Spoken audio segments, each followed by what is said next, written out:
Hello, আসসালামু আলাইকুম everyone. নবনেক্সের HD final spring 24 প্রোগ্রামের ইংলিশের 4th লেকচার নিয়ে হাজির হয়ে গেলাম। তো আজকে আমাদের লেকচার টপিক হচ্ছে punctuation and capitalization. I know যে তোমরা অলরেডি জানো what is punctuation and capitalization. Basically capitalization হচ্ছে তোমার একটা সেন্টেন্স অর প্যাসেজ দেওয়া থাকবে, ওখানে কোন কোন জায়গায় তোমার কোন লেটারগুলো বড় করে লিখতে হবে, মানে তোমার হচ্ছে ক্যাপিটাল লেটারে লিখতে হবে, সেটা তোমার আইডেন্টিফাই করতে হবে। অ্যান্ড পাংচুয়েশন হচ্ছে তোমার আমরা আমাদের যে বেসিক পাংচুয়েশন মার্কসগুলো আছে, যেমন হচ্ছে কমা, কোলন, সেমিকলন, পিরিয়ড মার্ক, এগুলো তোমার কোথায় কোথায় ইউজ করতে হবে, এটা তোমার গ্রামেটিক্যালি কারেক্ট ওয়েতে ইউজ করতে হবে। অ্যান্ড এটার জন্য তোমাদের থাকবে, আমি যতটুকু জানি, 4 মার্কস এবার। সো আই থিঙ্ক মার্ক ডিস্ট্রিবিউশনটা এভাবে হবে, লাইক অলওয়েজ 0.5 করে থাকবে। অ্যান্ড তোমাদের 8টা প্রবলেম দেওয়া থাকবে, ওই 8টা তোমার ফিক্স করতে হবে। And if you do it you get 4 marks.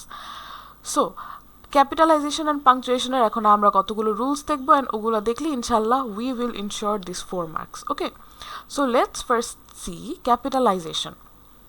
ক্যাপিটালাইজেশনের rule number one কি বলছে আমাকে এখানে? The first letter of a sentence needs to be capitalised, মানে কোনো বাক্যের প্রথম যে লেটার, মানে প্রথম ওয়ার্ডের প্রথম যে লেটার, ওইটাকে আমাদের ক্যাপিটাল করে লিখতে হবে। কি example? The sun rises in the east. Now in this sentence the first word is the, and the এর ফার্স্ট লেটার কি? টি। সো আমার টিটা বড় করে লিখতে হবে, মানে ক্যাপিটাল লেটারে লিখতে হবে।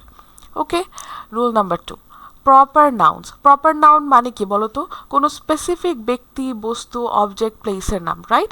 So proper nouns names of specific people, places, objects etcetera need to be capitalized. যেমন আমার নাম সাদিকা, সো আমি যেখানেই সাদিকা লিখি না কেন, I have to write the S in capital letter, আমি কখনোই স্মল লেটারে লিখতে পারবো না। সেমভাবে দেখো example, Emily went to Paris for vacation. দেখো এমিলির এখানে কি? Emily is a name, right? একটা ব্যক্তির নাম। সো এখানে এমিলির ই আমার ক্যাপিটাল লেটারে লিখতে হবে। Went to Paris, Paris is a place, right? It's a fixed place. Paris only একটাই আছে ওয়ার্ল্ডে, রাইট? সো প্যারিসের পিও আমার ক্যাপিটাল লেটারে লিখতে হবে। Okay, rule number three, titles and headings are always capitalised. Titles and headings বলতে আমরা কি বুঝি? টাইটেলস হতে পারে কোনো বুক টাইটেলস, কোনো মুভির টাইটেল, এরকম। হেডিংস হতে পারে, ইট ক্যান বি এনিথিং। ধরো তোমার নিউজ পেপারে হেডিংস কি বলছে তোমাকে, কোনো একটা নিউজ পেপার, কোনো একটা নিউজের হেডিং তোমাকে কি বলছে, these are always capitalized. Okay, example দেখি, I love the movie Gulliver's travels. Gulliver's travels কি বলতো? একটা মুভি না, একটা মুভির টাইটেল না? তাহলে কি? আমাদের রুল অনুযায়ী আমাদের গালিভার্স ট্রাভেলসের যে দুইটা ওয়ার্ড, গালিভার্স অ্যান্ড ট্রাভেলস, এই দুইটার ফার্স্ট লেটার্স জি অ্যান্ড টি আমাদের ক্যাপিটাল লেটারে লিখতে হবে। ওকে, নাম্বার ফোর, এরকম ধরো, এটা তো আমি মুভির কথা বলেছি, যে কোনো বই হতে পারে, কোনো নিউজ পেপারের নেম হতে পারে, কোনো নিউজের হেডিং হতে পারে, বা ধরো আমরা যে বিভিন্ন অ্যাসাইনমেন্ট লিখি, ওগুলো আমাদের টপিক থাকে, রাইট? ওগুলো আমাদের, দোজ আর হেডিংস, ওগুলার ইচ ওয়ার্ডসের ফার্স্ট লেটার আমাদের ক্যাপিটাল করে লিখতে হবে। Okay, number four, days of week, months and holidays are capitalised. Example কি? ডেজ অফ উইক কি? Saturday, Sunday, Monday, Tuesday. Months কি? জানুয়ারি, ফেব্রুয়ারি, মার্চ। হলিডেজ কি বলো তো? হলিডেজ হচ্ছে আমাদের যে ন্যাশনাল হলিডেজ থাকে, সেগুলোর কথা বলা হচ্ছে, ওগুলো আমাদের ক্যাপিটাল লেটারে লিখতে হবে। Let's see examples. Number A, she will visit us on Monday. Monday কি? ডে অফ দ্য উইক না? সো আমাদের মানডে এমটা বড় হাতের হবে। Second one, today is international mother language day. এটা কি? একটা হলিডে না? একটা হলিডে। তাহলে এটার প্রত্যেকটা ওয়ার্ডের ফার্স্ট লেটারটা আমাদের ক্যাপিটাল লেটার লিখতে হবে, IMLD। Okay, number three, we had a party last July at the house. July, it's the name of a month, right? তাহলে আমার জুলাইয়ের যে বড় করে লিখতে হবে। এখন ইউ হ্যাভ টু রিমেম্বার, দেখো মানে days of the week, months, holidays, এটা যখন আমরা ক্যাপিটাল করে লিখছি, আমাদের স্বাভাবিকভাবে মনে আসতে পারে ওকে তাহলে মনে হয় আমাদের যে মান্থসের নেম আছে এগুলো আমাদের ক্যাপিটাল করে লিখতে হবে, বাট নো। সিজনস, মান্থস বলতে আমি বুঝিয়েছি, সরি, সিজনসের কথা বলছি। সিজনসও আমাদের মনে হতে পারে যে ক্যাপিটাল লেটার লিখতে হবে, like summer, monsoon, fall etcetera. কিন্তু seasons do not need to be capitalized. Okay, my favourite season is winter, এখানে উইন্টার ডাব্লিউ ছোট হাতের হবে, আমাদের ক্যাপিটাল করে লিখতে হবে না। Okay, so this was rule number 4. Rule number 5. Names of specific historical events and periods are capitalized. Example দেখি historical events কি it can be anything যেমন ধরো World War I, World War II, and what are historic periods or just even periods. এটা কি ধরো তোমার হচ্ছে গিয়ে মিডল এজ, তারপর হচ্ছে এনশিয়েন্ট এরা, এগুলা ঠিক আছে। এক্সাম্পল দেখি the great depression is an important economic event in American history. The Great Depression এই সময় হচ্ছে কি ইকোনমি খুব ডাউনফল হয়েছিল আমেরিকাতে, so this was a very মানে ইনর্মাস ইভেন্ট ফর আমেরিকা। সো এটা যেহেতু একটা ইভেন্ট, সো এটার প্রত্যেকটা লেটারে আমাদের ক্যাপিটাল করে লিখতে হবে, okay. And number B, the Renaissance era, we all know about it I guess. The Renaissance era was known for its cultural advancement. It's talking about a time period, right? An era. So এটার প্রত্যেকটা letter আমাদের বড় করে লিখতে হবে TRE, okay? Number 6, names of continents, countries, cities, rivers, mountains, etc. are to be capitalized. যেমন কি continent, যত কন্টিনেন্টের নেমস আছে, কান্ট্রিজের নেম আছে, কান্ট্রিজের নেম তো আমরা অলওয়েজই ক্যাপিটাল লেটার লিখি, রাইট? কখনো তো স্মল লেটারে লিখি না। তারপর নেমস অফ সিটিজ, রিভার্স, সব কিছু আমাদের ক্যাপিটাল লেটারে লিখতে হবে। যেমন the Nile River flows through Egypt. The Nile River, it's the name of a river, right? And Egypt ki, it's a place, right? It's a country. তাহলে আমাদের the Nile River এর প্রত্যেকটা লেটার আমাদের capital letter হবে, and ইজিপ্টের ইও আমাদের capital করে লিখতে হবে, ওকে। Number 7, the names of religions, holy books need to be capitalized. Names of religions কি হতে পারে? হিন্দু, তারপর হচ্ছে কি ক্রিশ্চিয়ানিটি এটসেট্রা, এগুলা। তারপর তাদের হোলি বুকস কী কী আছে? বাইবেল আছে, কোরআন আছে, তারপর টোরা আছে। এদের নেমস হচ্ছে আমাদের ক্যাপিটালাইজ করে লিখতে হবে। যেমন example, she reads the Quran every night. কোরআনের কিউটা আমরা বড় করে লিখতে হবে, okay. Next one, number 8, each letter in an acronym is capitalised. Acronym মানে কি? এই যে ধরো NASA, National Aeronautics and Space Administration. This is a very big name, right? So এটাকে ছোট করে এটার এই নামটার প্রত্যেকটা ওয়ার্ডের ফার্স্ট লেটার দিয়ে যেই নিউ ওয়ার্ডটা বানানো হয়, that is called its acronym, okay. অ্যাক্রোনিমের প্রত্যেকটা লেটার আমাদের ক্যাপিটাল লেটার হবে, ঠিক আছে, ওকে। তারপর this can be NASA, USA, UNESCO, এই টাইপসের নেমগুলো, ঠিক আছে। তারপরে হচ্ছে number 8, brand names are always capitalized. Brand কি হতে পারে? It can be anything, it can be Gucci, Prada, anything. So brand names are always capitalized, okay. So example is my favourite bottle water is Kinley, okay. কিনলে কি? একটা brand, একটা আমাদের বাংলাদেশে একটা পানির ব্র্যান্ডের নাম, রাইট? সো কিনলের কেটা বড় হাতের হবে, ওকে। নাম্বার 10 এ কি বলেছে?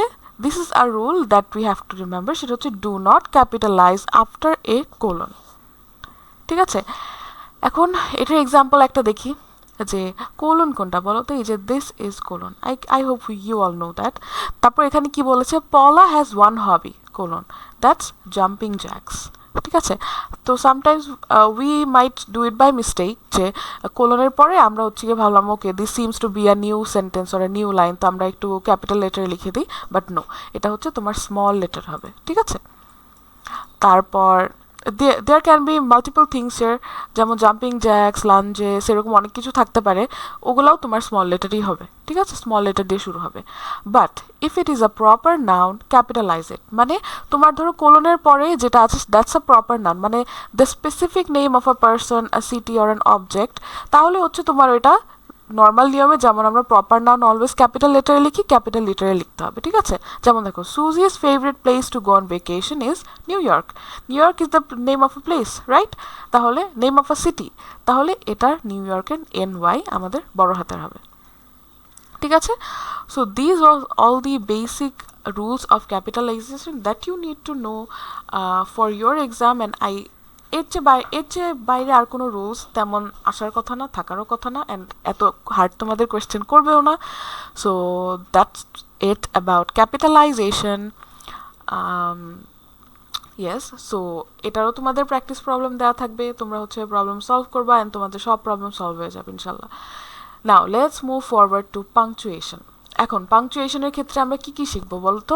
আমরা শিখবো কমার ইউজেস, তারপরে পিরিয়ডের ইউজেস, পাংচুয়েশন মার্কের use, exclamation point, quotation mark, তারপর কোলন, সেমিকোলন অ্যান্ড অ্যাপোস্ট্রফি। ওকে, এই কয়টা আমরা শিখবো। এই কয়টার বেশ কিছু রুলস আছে, এগুলো আমরা শিখবো। It's very easy, we all know how to use it, it's just two refresh your memory, যে আচ্ছা একটু মনে করে দেখি আমরা কিভাবে ইউজ করতে হয়।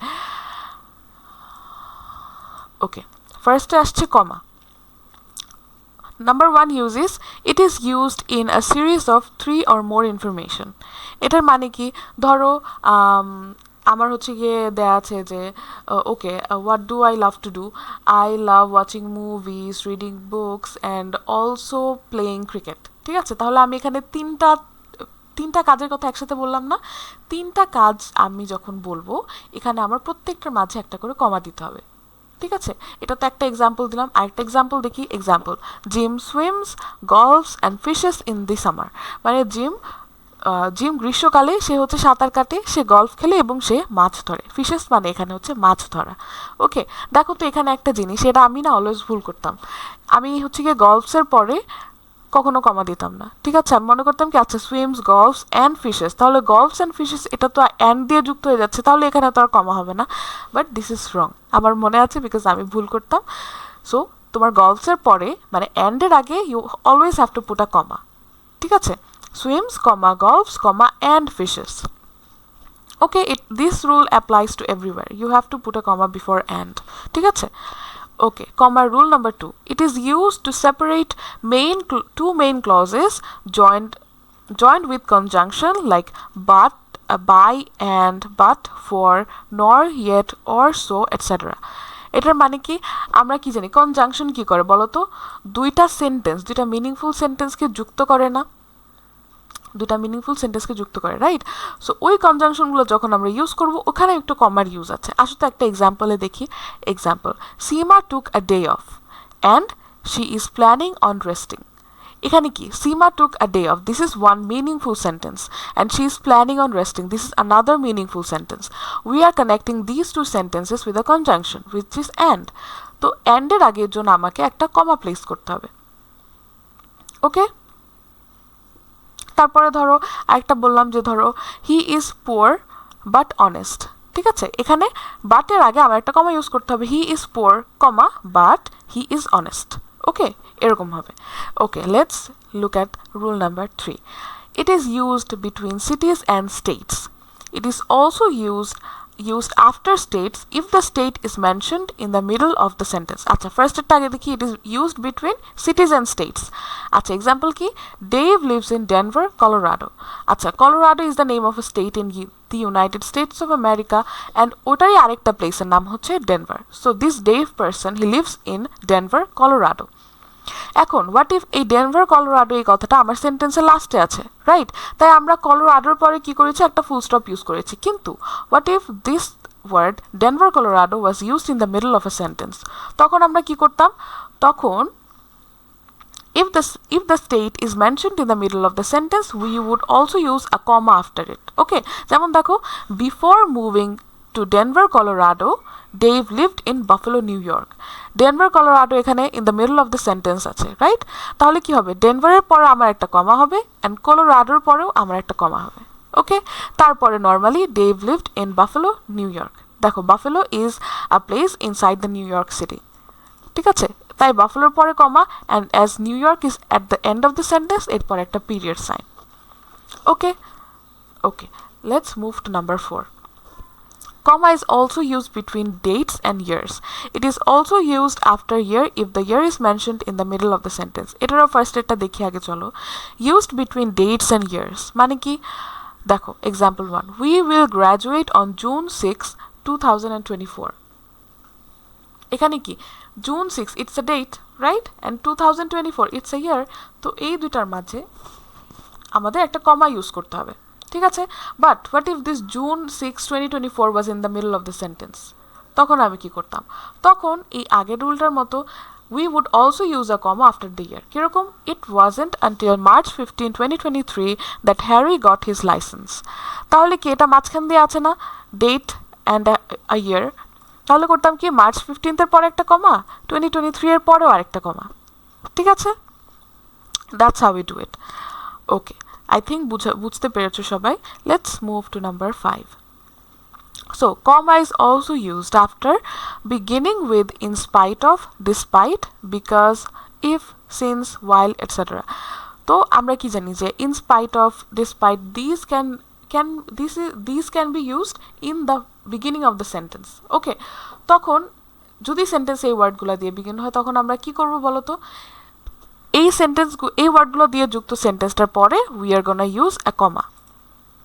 And these are also words that connect two sentences, right? যেমন in spite of being poor he is honest, despite he is poor he is honest, তারপর because he is ill he couldn't attend class today, তারপরে if you come I will go. What do they do বলো তো? These are connecting two sentences, right? And these are mostly being used in the first sentence and first sentence একদম first দিকে, right? So তখন আমরা কমাটা কোথায় use করবো আসো একটু দেখি. Example A, because of the traffic jam comma we were late to class. ঠিক আছে, because of traffic jam we were late to class, এই দুইটা সেন্টেন্সের মাঝখানে কানেক্ট করার জন্য we are using a comma. Okay, number 2, if it doesn't rain this weekend will go on a trip. If দিয়ে যুক্ত শুরু হয়েছে, right? These are two sentences, যেটা হচ্ছে কি দুইটা কথা বলছে. কি বলছে যে ইফ ইট এই বন্ধের দিন এই উইকেন্ডে যদি আমার বৃষ্টি না হয় then we are gonna go on a trip. ঠিক আছে, এই দুইটা সেন্টেন্সকে যুক্ত করার জন্য মাঝখানে একটা কমা ইউজ করা হয়েছে. ওকে, ভেরি ইজি. অ্যান্ড এই লাইনগুলা মানে ইফ যুক্ত বা হচ্ছে ইনস্পাইট ডিসপাইট যুক্ত সেন্টেন্স আমরা অনেক বেশি ইউজ করি. সো এটা আমাদের জন্য খুবই ইজি, এখানে একটা কমা বসিয়ে দাও. I think we all know this rule. আচ্ছা, rule number 6, comma is used before or after calling someone by name. ঠিক আছে, কখন বিফোর কখন আফটার একটু দেখি. Example A, Freya, are you home? So I'm calling Freya by her name and I'm also asking her if she is home, right? তাহলে Freya, the name I used it in the beginning of the sentence, right? তো এরপরে কি করব, Freya পরে আমাকে কমা use করতে হবে. ওকে, আরেকটা এক্সাম্পল কি কখন আমরা আগে ইউজ করব কমা, নেমের আগে. Have you finished the project, Sam?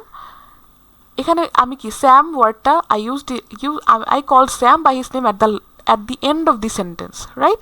তাহলে স্যামের আগে আমার একটা কমা বসাতে হবে, right? This is also a very well known rule.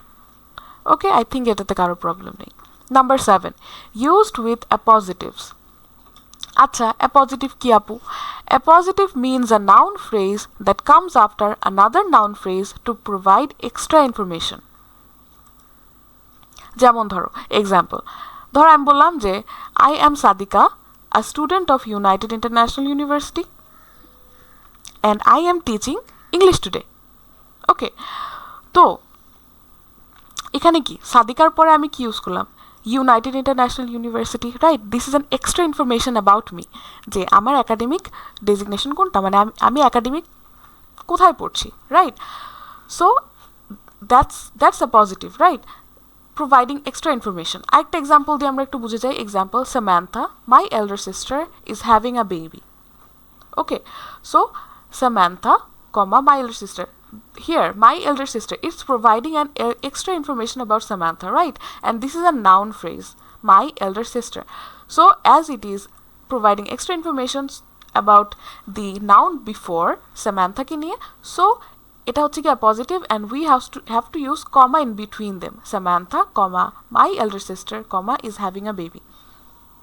এরকম আরও অনেক কিছুই থাকতে পারে, যেমন mister Sam, the director of the company, is having a party today. তাহলে mister Sam is the owner of the company, যেটা আমরা পরের লাইনে আমরা কি বললাম, mister Sam comma the owner of the company is having a party today. তো এটার মাঝখানে মিস্টার স্যামের পরে একটা কমা, দি ওনার অফ দ্য কোম্পানির পরে একটা কমা, তারপরে having a party today, full stop. Okay, I guess আমরা বুঝতে পারছি এটা. Number 8, it is used to answer yes or no to a question. কোনো একটা কোয়েশ্চেন আমাকে যদি হ্যাঁ অর না বোধক কোয়েশ্চেন আমাকে করা হয়, ওইটার অ্যান্সারে আমরা হ্যাঁ অর না যখন বলি তখন হচ্ছে কি আমরা কমা ইউজ করি. যেমন yes I like drinking tea, ইয়েসের পরে আমার একটা কমা হবে. And if my answer was no, যেটা জীবনেও হবে না, আই লাভ ড্রিঙ্কিং টি, তখন কি হতো, no comma I don't love drinking tea. Okay, number 9, used in writing address. আমরা কি জানি, আমরা যখন ধরো আমাদের অ্যাড্রেস লিখি, ঠিক আছে, ধরো বাড়ির নাম্বার কমা রোডের নাম কমা তারপর হচ্ছে গিয়ে যেই এলাকাটায় আমরা থাকছি ওইটার নাম কমা তারপর আমরা যেই কি বলবো, ধরো তুমি কোথায় থাকতে পারো, you can live in Bhatara or Motijheel, ওইটা লিখে দিই, রাইট? সো কীভাবে লিখি এটা আমরা এক্সাম্পল দিয়ে দেখি। Please send this letter to 32 by A comma Gulshan comma Dhaka 1212, Dhaka 1212। Okay, তো এখানে আমরা কি করলাম, 32A এটার পর একটা কমা বসালাম, গুলশান এটার পর একটা কমা বসালাম, অ্যান্ড এরপরে যদি আরও কোনো তোমার এক্সট্রা ইনফরমেশনস থাকতো, ধরো তোমার বাড়ির নাম থাকতো বা সামথিং, তো এটার পরে আমরা কমা বসাতাম। ওকে, সো অ্যাড্রেসের ক্ষেত্রে আমরা এরকম কমা ইউজ করে থাকি। ওকে, আরেকটা রুল কি, it is used before quoting someone's words. আচ্ছা, কোডিং সামওয়ানস ওয়ার্ডস মানে কি, ধরো ওই যে বলেন না যে কি জানি, ধরো Madeline said I am ill today. I am ill today, it is a sentence that it quoted by Madeline, right? Madeline এটা বলেছে, তো এটা কি করি আমরা, that is a quoted sentence, and এটার আগে আমাদের কমা ইউজ করতে হবে। আরেকটা এক্সাম্পল দেখি, Madeline said my sister is studying in Harvard. তাহলে কি Madeline quoted this sentence, right? যে ও বলেছে my sister is studying in Harvard, it is quoted by Madeline, so Madeline সেডের পরে আমরা কি করব, একটা কমা ইউজ করে দিব। ওকে ওকে, ঠিক আছে, this was also a very easy one, এটা আমরা সবাই জানি।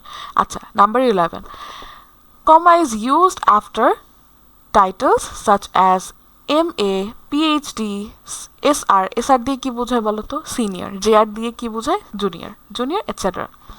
এগুলোর পরে আমরা হচ্ছে কমা ইউজ করি। যেমন এক্সাম্পল দেখি, Paxton Thomas junior not his father is the president of the company. ঠিক আছে, তাহলে কি বলতো, এই যে this is the title here, right, junior, this is the title here, তো এটার পরে আমাদের একটা কমা ইউজ করতে হবে। ওকে, তারপরে Joyce Byard PhD is the director of the English Language Institute. এখানে পিএইচডি কি বলতো, this is the title of Joyce Byard, তাহলে এটার পরে we have to use a comma. Okay, so আমরা কমার 11টা রুল শিখে গেলাম। সো আশা করি কমা আইডেন্টিফাই করা কোথায় বসবে আমাদের জন্য এখন খুবই ইজি হয়ে গেল, রাইট? সো আমরা নেক্সট পাংচুয়েশন মার্কটায় চলে যাই, উইচ ইজ পিরিয়ড। আচ্ছা, পিরিয়ড আমরা কোথায় ইউজ করি, let's look at the rules.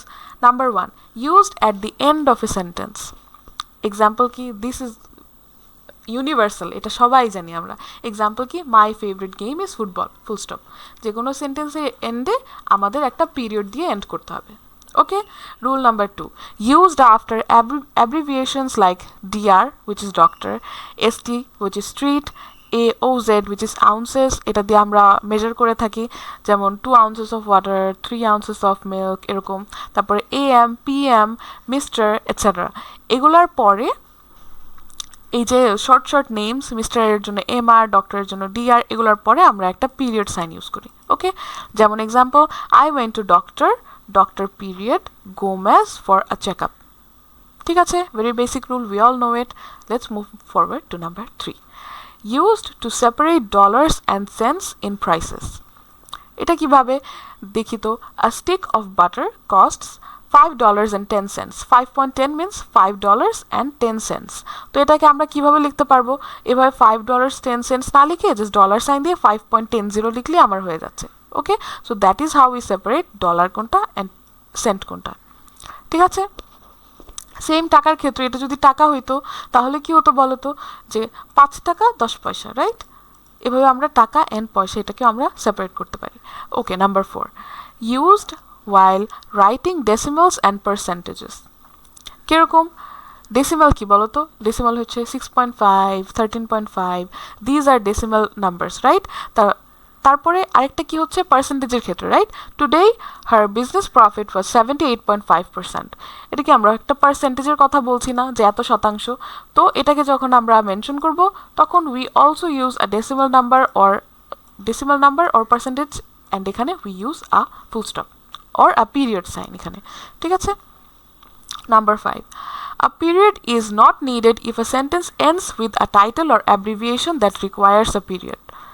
এটা কিরকম বলো তো, যেমন ধরো AMPM, ঠিক আছে, or street or doctor দিয়ে তো হবে না, হবে হচ্ছে কি আউন্স, আউন্স দিয়ে হতে পারে, তারপরে হচ্ছে গিয়ে এএমপিএম দিয়ে হতে পারে, তারপরে হচ্ছে তোমার এই যে এরকম পিএইচডি এটা দিয়ে হতে পারে এরকম, তারপরে এমএ, তারপর বিএসসি এগুলোর ক্ষেত্রে যখন থাকবে, এগুলো যদি তোমার সেন্টেন্সের এন্ডে থাকে, though this things already end with a full stop. PhD আমরা কীভাবে লিখি? PH dot capital letter a D then আরেকটা পিরিয়ড, রাইট? সো এটা আমার যদি সেন্টেন্সের এন্ডে থাকে, we don't have to add another full stop at the end, যে পিএইচডি ডট ডি এর পরে একটা ফুল স্টপ দিলাম আবার ফুল স্টপ দিলাম, নো, একটা ফুল স্টপেই হয়ে যাবে। এক্সাম্পল আরেকটা কি দেখলাম, যে my new title is doctor Morgan Stewart, comma PhD full stop, একটা ফুল স্টপেই হয়ে যাবে। Okay, so period is very easy, আমরা এটারও কতগুলো রুলস শিখে ফেললাম। তারপরে চলো আমরা কোটেশন মার্কটা শিখে ফেলি। কোটেশন মার্ক কি? দিস ইজ ভেরি ইজি, এটা একটা ক্ষেত্রেই ইউজ করা হয়, which is while asking questions. কি এটা? Used at the end of N interrogative question. Interrogative sentence কি? ইন্টারোগেটিভ সেন্টেন্সে we ask someone about something, কোনো একটা কোয়েশ্চেন থ্রো করি আমরা, রাইট? তো এরকম সেন্টেন্সে লাস্টে আমরা একটা কোয়েশ্চেন মার্ক দিয়ে দিব। এক্সাম্পল কি? Do you know when the train will arrive? Question mark. Okay, this is also very easy, এটা আমরা সবাই পারবো। এক্সক্লেমেশন পয়েন্ট, এটা আমরা কোথায় ইউজ করব? Used at the end of a statement that expresses a strong point or surprise.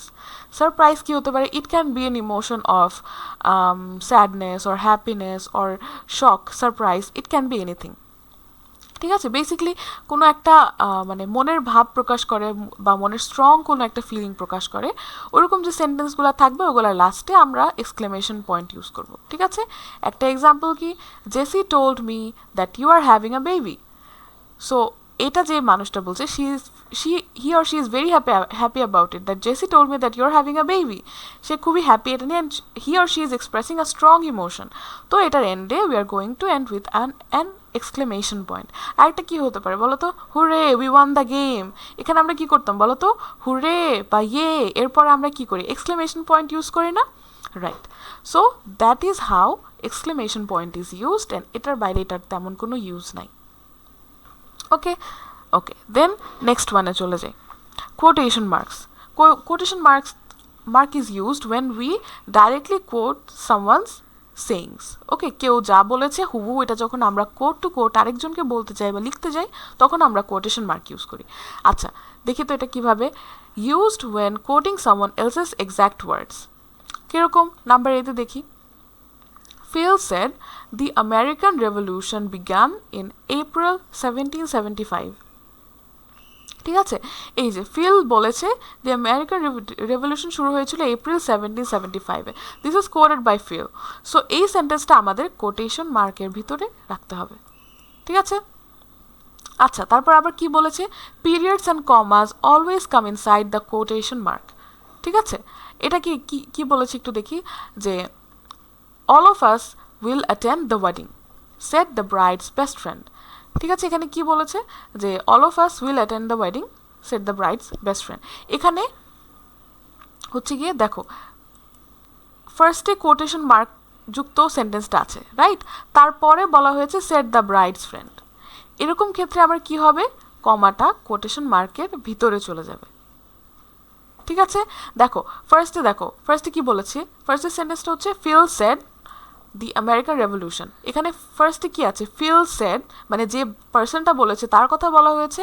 নেক্সটে কোটের যে সেন্টেন্সটা ওটার কথা বলা হয়েছে। এমন ক্ষেত্রে কিন্তু কমাটা তোমার কোটেশন মার্কের বাইরে থাকবে, কিন্তু যেটা আমাদের পিরিয়ড মার্ক আছে ওটা কোটেশন মার্কের ভিতরে থাকবে। ঠিক আছে, কিন্তু যদি আমার কোটেড সেন্টেন্সের আমার ফুল সেন্টেন্সটা বিগিনিংয়ে থাকে, তখন আমার কমাটা কোটেশন মার্কের ভিতরে চলে যাবে। ভেরি ইজি না? তোমার হচ্ছে যদি কোটেড সেন্টেন্সটা লাস্টে থাকে দেন কমা ইনক্লুডেড হবে, যদি ফার্স্টে থাকে কেন কমা ইনক্লুডেড হবে বলো তো? যে কোনো সেন্টেন্স আমরা this is period sign included হবে। কেন বলো তো? যে কোনো সেন্টেন্স আমরা পিরিয়ড সাইন দিয়ে এন্ড করি, রাইট? তাই পিরিয়ড সাইনটা কোটেশন মার্কের ভিতরে যাবে। অ্যান্ড ফার্স্টের ক্ষেত্রে কেন হচ্ছে গিয়ে কমাটা ভিতরে যাবে? বিকজ ফার্স্টে যদি আমরা বলি then all of us will attend the wedding, comma, এই কমাটা কোটেশন মার্কের ভিতরে যাবে, সেড দ্য ব্রাইডস ফ্রেন্ড। এটা অনেকে আমরা করি কি, সামটাইমস এটা আমিও ভুল করতাম ছোটো থাকতে, যে কমাটা মানে ভিতরে দিব না বাইরে দিব বুঝতাম না, এই কমাটা অলওয়েজই বাইরে দিতাম। আবার এই ফুল স্টপটা দিতে গেলে ঝামেলা হতো, আবার এই কমাটা দিতে গেলেও ঝামেলা হতো। সো আমরা কি জানলাম রুলে? যে কমাটাও ভিতরে থাকবে, ফুল স্টপ সাইনটাও ভিতরে থাকবে। ওকে, একটা কি বলেছে দেখো তো, if the question marks and exclamation points are part of the quoted sentence they also go inside the quotation mark. কিরকম বলো তো, দেখো Tim yells the building is on fire get out, এটার মানে কি, he is scared of something, he is scared because the building is on fire and he is asking everyone to get out. তাহলে কি হবে বলো তো, এখানে তোমার this is are point of exclamation, right? তো এক্সক্লেমেশন সেন্টেন্স আমার quoted সেন্টেন্সটাতে আছে, so we have to use it inside the quotation mark. ঠিক আছে, এই যে দেখো লাস্টের এক্সক্লেমেশন পয়েন্টটাও আমি কোটেশন মার্কের ভিতরে দিয়েছি, অ্যান্ড এভাবেই লিখতে হবে। ঠিক আছে, ওকে, সো আমাদের কোটেশন মার্কের ইউজটাও শেষ। এখন আমরা শিখি আমরা কোথায় কোলন ইউজ করি। ঠিক আছে, colon is used between hours and minutes of time expressions. মানে আমরা যখন সময়ের কথা বলি, ধরো 8:15, 9:20 এরকম টাইমের ক্ষেত্রে আমরা হচ্ছে গিয়ে এটার মাঝখানে আমরা কোলন ইউজ করি। যেমন দেখো example, the train is due at 6:45 AM, মানে ট্রেনটা হচ্ছে 6টার সময় ডিউ। তাহলে এখানে কি হবে, 6:45 এর মাঝখানে we use a colon, right? এটা মনে রাখতে হবে, অ্যান্ড এটা আমাদের মনে থাকে, কিন্তু সামটাইমস আমি নিজেও ভুল করে কি করি, 6-এর পর একটা পিরিয়ড মার্ক ইউজ করে দিই, 6.45 এভাবে লিখে ফেলি, বাট এইভাবে তো লিখলে হয় না, ওটা আমি ভুল করে লিখে ফেলি আসলে। তো এখানে কি হবে, 6:45, এরকম যে কোনো সময়ের কথা মেনশন থাকলে অলওয়েজ কোলন মার্ক ইউজ করতে হবে। তারপর number 2, used before mentioning a list of items, people or places etcetera. কিরকম এক্সাম্পল দেখি, only 3 students attended the class. Who are they? Sean, Nick and টোবি।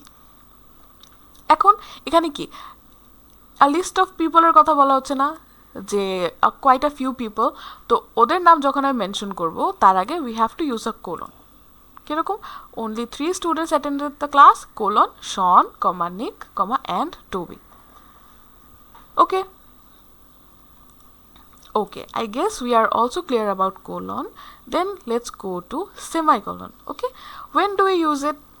Used when joining two complete related sentences not connected by but, and, or, yet, etc. এর আগে আমরা কি দেখেছিলাম বলো তো, কমার ক্ষেত্রে যে দুইটা কমপ্লিট সেন্টেন্স আমরা যদি কোনো একটা conjunction but, by, and, or, yet etcetera দিয়ে যুক্ত করি, তাহলে আমার কি বলেছিলাম যে এই যে কনজাংশন যে ওয়ার্ডগুলো আছে এগুলোর আগে আমাদের একটা কমা ইউজ করতে হবে, right?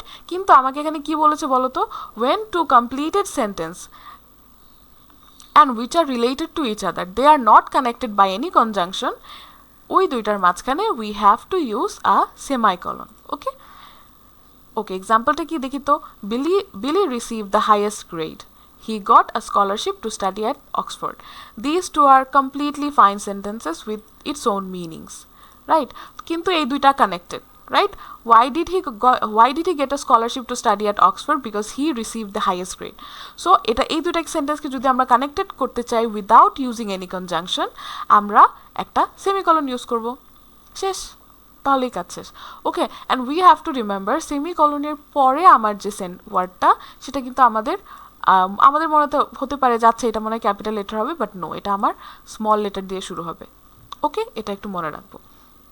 Okay, the second use of semicolon, used before conjunctive adverbs. Okay, adverbs কি, অ্যাডভার্বস দ্যাট, আচ্ছা, কনজাংটিভ অ্যাডভার্ব এটা কি বলো তো, এটা হচ্ছে adverbs that connect the ideas of two sentences. Okay, adverbs that connect the ideas of two sentences. Which are the words, which are the conjunctive adverbs? Those are otherwise, therefore, nevertheless, however, etc. ঠিক আছে, এই ওয়ার্ডগুলো আমার কি করে, একটা দুইটা সেন্টেন্সের আইডিয়াকে আমরা কানেক্ট করে, অ্যান্ড কি করতে হবে, the semicolon here sits before the adverb and a comma is used after the adverb.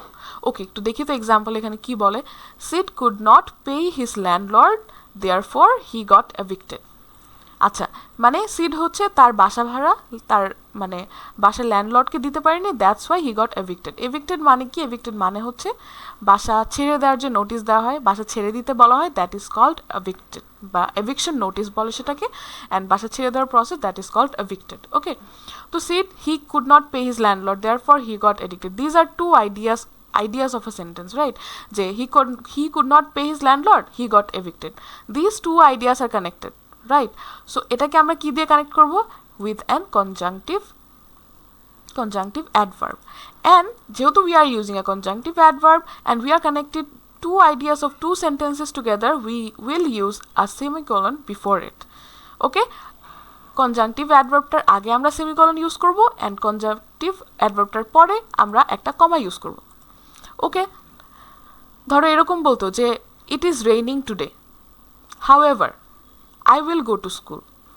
ঠিক আছে, এটা কি বলো তো? It is raining today, however I will go to school. এটা কি একটা মানে কন্ট্রাস্ট বোঝাচ্ছে না? যে it is raining, so I am suppose to stay at home, right? But I am not staying at home, I am going to school. তো এটা আমার দুইটা সেন্টেন্স, অ্যান্ড দুইটা সেন্টেন্সের আইডিয়াকে যদি আমি কানেক্ট করতে চাই, I use however here, right? তাহলে কি করতে হবে আমার বলো তো? however এর আগে আমার একটা সেমিকলন ইউজ করতে হবে, এন্ড পরে আমার একটা কমা ইউজ করতে হবে। It is raining today, semicolon, however, comma, I will go to school. Okay, I think we are very clear here. It's very easy, and conjunctive adverb, I think তোমরা এই আইডিয়াটা বুঝতে পেরেছো এটা কি। We all know what these words are, but I think we didn't know what this is. আজকে জেনে গেলাম, okay? Number 3, used after parenthetical expression.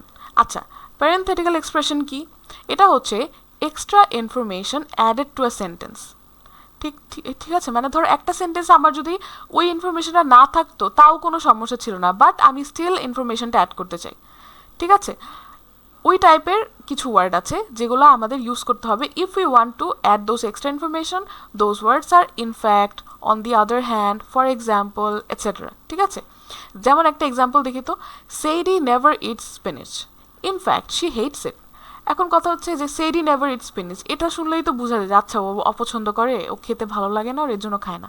এখানে কিন্তু আমার পরে শি হেটস ইট, এটা আমার ইউজ করার তেমন কোনো দরকার ছিল না, but as we want to add that extra information to it, we are going to use in fact here. ঠিক আছে, ইনফ্যাক্ট, তো ইনফ্যাক্ট ইউজ করলে আমার ইনফ্যাক্টের আগে একটা সেমিকলন ইউজ করতে হবে, অ্যান্ড ইনফ্যাক্টের পরে আমার একটা কমা ইউজ করতে হবে। Okay, so basically these are extra information that we want to add to a sentence, and to add it to the previous sentence we use some words like in fact, on the other hand, for example, etc. So if we use these words or word phrases, we have to use a semicolon before it. Okay, I think we are clear here. Semicolon এর 3টা use আমরা শিখলাম, that's enough, এটাতেই আমাদের হয়ে যাবে আশা করি। তারপরে we are almost at the end of our PDF. Last one is apostrophe. ঠিক আছে, apostrophe আমরা কখন ইউজ করি? Rule number 1, used to form contractions. Contraction মানে কি বলো তো? কোনো কিছু ছোট করে ফেলা, রাইট? তাহলে এটা একটা এক্সাম্পল দেখি তো। দেখো, they weren't at park. weren't আমরা অলওয়েজ ইউজ করি, বাট weren't কি বলো তো? were not। এই দুইটা সেন্টেন্স, এই দুইটা ওয়ার্ড, রাইট? এই দুইটা ওয়ার্ডকে একসাথে করে আমরা weren't ইউজ করি। এর জন্য weren't-এর এখানে নটের জায়গায় আমরা কি ইউজ করি বলো তো? ও এর জায়গায় আমরা একটা অ্যাপোস্ট্রফি ইউজ করি না? এটাই হচ্ছে কন্ট্রাকশনের ক্ষেত্রে অ্যাপোস্ট্রফির ইউজ। ওকে, weren't, এন এর উপর একটা অ্যাপোস্ট্রফি, তারপর এটি। আরেকটা এক্সাম্পল কি? I am going to help you. Um কি বলো তো? আই এমকে আমরা একসাথে আই এম লিখি, অ্যান্ড এই জন্য আমরা কি করি? এটা বাদ দিয়ে আমরা হচ্ছে কি একটা অ্যাপোস্ট্রফি ইউজ করে ফেলি, right? So that's how we use it. এরকম আরও অনেক কিছু আছে, হি ইজ, তারপরে হচ্ছে গিয়ে হি ইজ, এটাকে আমরা একসাথে কি লিখি বলো তো? His, HE apostrophe S. তারপর দে আর, এটাকে আমরা কি লিখি বলো তো? দেয়ার, THEY apostrophe RE, right? So these are all forms of contraction and we use apostrophe in it. Okay, second one, it is used to show possession মানে কি বলতো? মালিকানা, কোনো কিছুর মালিকানা বোঝাতে ইউজ করা হয়। এক্সাম্পল কি বলতো? রিচিস ক্যাট ওয়েন্ট মিসিং ইয়েস্টারডে। এখানে রিচিস ক্যাট মানে কি? রিচির বিড়ালটা কার? রিচির। বিড়ালটার মালিককে? রিচি। তাহলে কি রিচের পজেশনের কথা বলা হচ্ছে না, তখন আমরা রিচিসের ক্ষেত্রে একটা অ্যাপোস্ট্রফি এস ইউজ করি। ওকে, তারপরে নাম্বার 2 আরেকটা দেখি। Are you the teacher's pet? Teacher's pet কাকে বলে বলো তো? আই থিঙ্ক সবাই জানো এটা, যারা হচ্ছে কি টিচার একটু বেশি লাইক, আমরা যাকে বলি একটু বাটার লাগাই টিচারদের, তাদেরকে আমরা কি বলি? টিচার্স পেট, রাইট? সো এখানে কি বলেছে, are you the teachers pet, মানে কি are you a pet that belongs to the teacher? I know it's a form of like it's a metaphorical thing, যে টিচার্স পেট কি আর একটা মানুষ হতে পারে না, but still we use this, যে আর ইউ টিচার্স পেট, তুমি কি টিচারের পেট? তখন we are also talking about possession here, যে আর like do you belong to the teacher, এরকম। তাহলে কি মালিকানার কথা বলা হচ্ছে, তাই এখানে টিচার্সের ক্ষেত্রে আমরা একটা অ্যাপোস্ট্রফি এস ইউজ করব। ওকে, এরকম সব কিছুর ক্ষেত্রে আমরা একটু মিনিংটা দেখবো, যাচ্ছে এখানে কি মালিকানার কথা বলা হচ্ছে। যদি এরকম বলা হয়ে থাকে আমরা একটা অ্যাপোস্ট্রফি এস ইউজ করে দিব। Okay, so the last rule of apostrophe, it is used to indicate missing letters and numbers. ঠিক আছে, কিরকম এক্সাম্পল দেখি তো একটু। The 90s songs are very different from this generation. মানে কি 90s-এর সংগুলো যে ছিল ওগুলা আমাদের এখনের জেনারেশনের যে সং ওগুলোর চেয়ে ভেরি ভেরি ডিফারেন্ট। এখন 90s মানে কি বলো তো? 1990-র কথা বলা হচ্ছে এখানে, রাইট? মানে কি ধরো যে 90s-এর যে দশকটা সেটার কথা বলা হচ্ছে। সো এখানে কি আরেকটু জিনিস মিসিং আছে না, কি বলো তো? 19 মিসিং আছে না? তো ওইটাকে আমরা বলার জন্য আমরা এখানে একটা অ্যাপোস্ট্রফি ইউজ করে দিই, and we shorten the form. ঠিক আছে, শর্টেন করে আমরা কি লিখি? Apostrophe 90s। ওকে, আরেকটা এক্সাম্পল দেখি। We did the project in a little different way. লিল মানে কি বলো তো? লিটল। লিটলকে আমরা যখন শর্ট করি তখন হচ্ছে কি আমরা লিল বলি। লিলকে এখন হচ্ছে কি আমার মাঝখানে কি অনেকগুলো লেটার মিসিং না, বলো? LITTLE। তো to indicate those missing letters we use an apostrophe here. Okay, we did the project in a little different way. Okay, but there is a little bit of coffee in my cup. এরকম। তারপর এরকম আরও ওয়ার্ডস থাকতে পারে যেমন বিকজকে আমরা cause লিখি, তারপরে হচ্ছে বেসিক্যালি দিজ আর মানে ভেরি ইজি থিংস। এটা হচ্ছে কি তোমরা দেখলেই বুঝতে পারবা যে আচ্ছা এখানে মিসিং লেটার্স আছে, I have to use apostrophe here. Okay, so these war the rules of punctuation, and we covered almost all the important punctuation marks here, and I think all of the punctuation marks here. So I hope we are all clear about it. Punctuation নিয়ে আমাদের কোনো সমস্যা হবে না, and we also covered capitalization today. I think capitalization আমাদের কোনো problem থাকবে না, and we are going to ace our exam and get 4 out of 4 in punctuation and capitalization. Now তোমাদের এটার উপর একটা practice sheet I have collected, and এটা হচ্ছে কি আমি তোমাদেরকে দিয়ে দিব। এটা হচ্ছে গিয়ে পাংচুয়েশন ক্যাপিটালাইজেশন উপর একটা ওয়ার্কশিট। এখানে হচ্ছে গিয়ে তোমার ফ্রেজেস মানে প্যাসেজেস দেওয়া আছে, এগুলোর উপর তোমার both punctuation and capitalization use করতে হবে। ইউজ করে তোমরা এটা সলভ করবা। ওকে, সলভ করবা, অ্যান্ড অনলি যে প্যাসেজেস দেওয়া আছে তা না, লাস্ট দিকে কয়েকটা জাস্ট এই যে নর্মাল সেন্টেন্সেসও দেওয়া আছে। সো তোমরা ফার্স্টে হচ্ছে গিয়ে ট্রাই করতে পারো যে ফার্স্টে সেন্টেন্সগুলো সলভ করলা, তারপর তোমরা হচ্ছে গিয়ে প্যাসেজটা সলভ করলা, বাট এক্সামে তোমাদের প্যাসেজ ফর্মেই আসবে।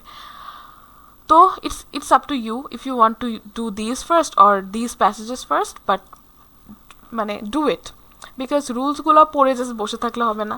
ইংলিশে আই নো সবাই একটু লাস্ট মোমেন্ট আমরা পড়তে লাইক করি, বাট লাস্ট মোমেন্টে পড়লেও we have to make sure we practice enough. Okay, so we can get a very good mark in exam. Okay, so এই পিডিএফটা তোমরা হচ্ছে ভিডিওর ডিসক্রিপশন বক্সে পেয়ে যাবা, অ্যান্ড আই হোপ আজকের ক্লাস তোমরা বুঝতে পেরেছো। যদি কোথাও কোনো প্রবলেম হয়ে থাকে বুঝতে, বা কোনো কিছু বুঝতে পারছো না বা কোনো কোয়েশ্চেন আছে, do rich out to us, and আমাদের ওয়েব অ্যাপের লিঙ্কটাও ডিসক্রিপশন বক্সে দিয়ে দেওয়া থাকবে। ওয়েব অ্যাপের আমাদের টিম নামে যে প্লেসটা আছে ওখানে আমাদের সবার ইনফরমেশন তোমরা পেয়ে যাবা। From there you can reach out to us. So that was it. That was today's lecture. I hope সবাই বুঝতে পারছো and you all enjoyed it, because I definitely did. So that is it. See you in another lecture soon, inshallah. So okay, assalamu alaikum everyone. Bye.